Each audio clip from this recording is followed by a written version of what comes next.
Hey, TT. Em's going to read to you, right, Em? Read it. She changed her mind. Mimi's going to read A Little Golden Book Biography. Biography. This is a different type of book for us, isn't it? It's a biography. You know what a biography is? You don't? You want to look that word up? Would you like to tell us?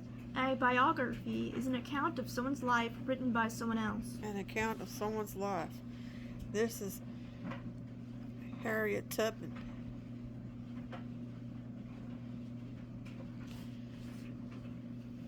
Alright, let's get into it. Let's see what she does. Look at her. She got a lantern. She's walking by a river. Not too telling, right? By JaNay Brown-Wood, illustrated by Robert Paul Jr. And this is to celebrate Black History Month. Alright.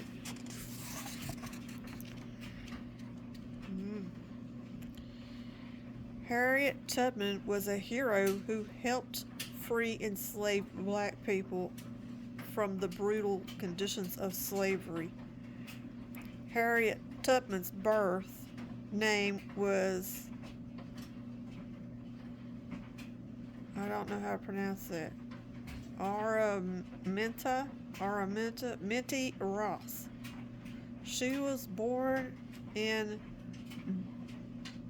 Dorchester County, Maryland, to her loving parents, Harriet Ritz Green and Ben Ross. Minty lived with Rit and Ben and many brothers and sisters in a tiny cabin that had dirt floors and no windows or beds.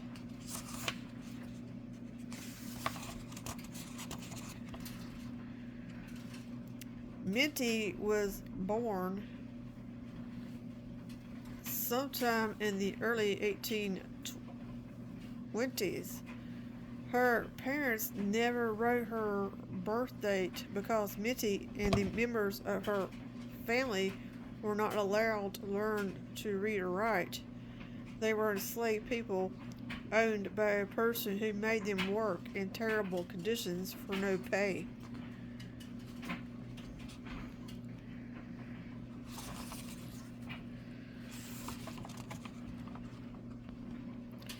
During Minty's early life, slavery existed in the United States, especially in the southern states.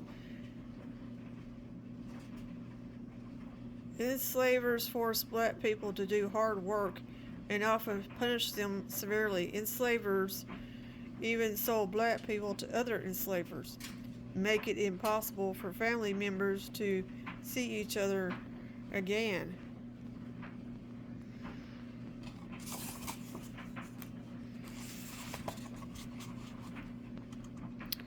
When Minty was a very young girl, she was forced to take care of babies. She also had to walk through freezing water to empty muskrat traps. As she grew, she was given even harder jobs like plowing fields, driving oxen, and chopping wood. The work was exhausting, but Minty persevered. When Minty was a young woman, she met a man named John Tubman and married him. Minty soon learned that she would be separated from John and her family and sold to an enslaver further south from where she lived. She knew that what she had to do, run away to a state in the north to become a free person.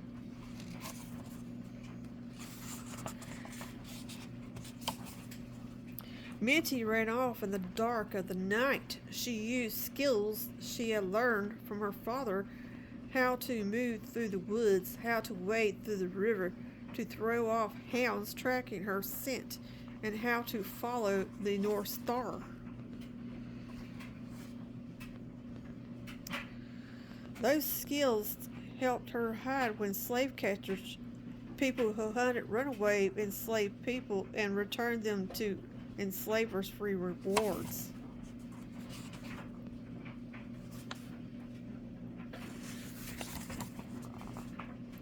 As Minty made the 90-mile journey north, she was led by her faith and her helpful hands of the Underground Railroad, a secret group of people who helped those seeking freedom. This group provided food and shelter, information and guidance, and even transportation.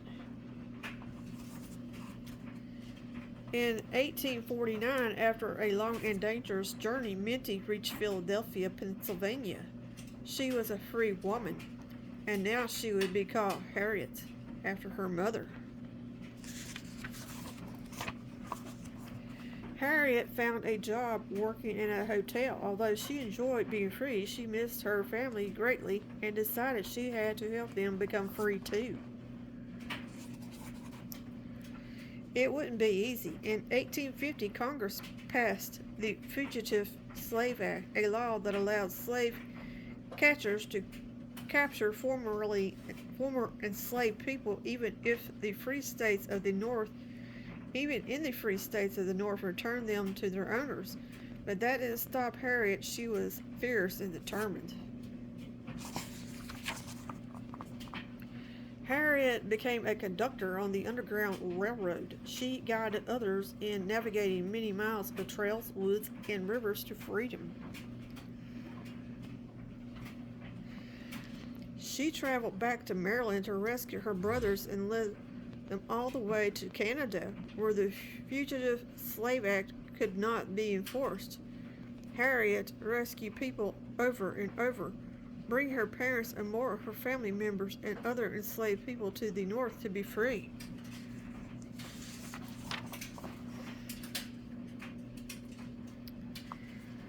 Word spread of what Harriet was doing, and enslavers began to put up wanted posters offering a reward for anyone who captured her. This made Harriet's work even more dangerous, but her faith kept her going. Wanted: Harriet Moses Tubman. Wanted for stealing slaves, reward $40,000.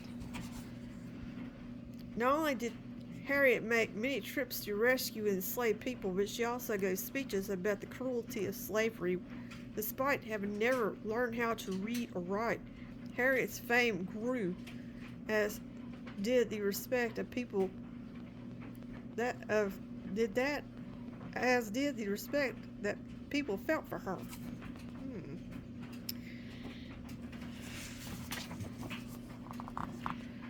In 1861, the Civil War broke out. Harriet was asked to help the Northern Union Army defeat the Southern Confederate Army. She worked as a scout to recruit black soldiers, a nurse to help the wounded, a spy to get information, and even a battle commander.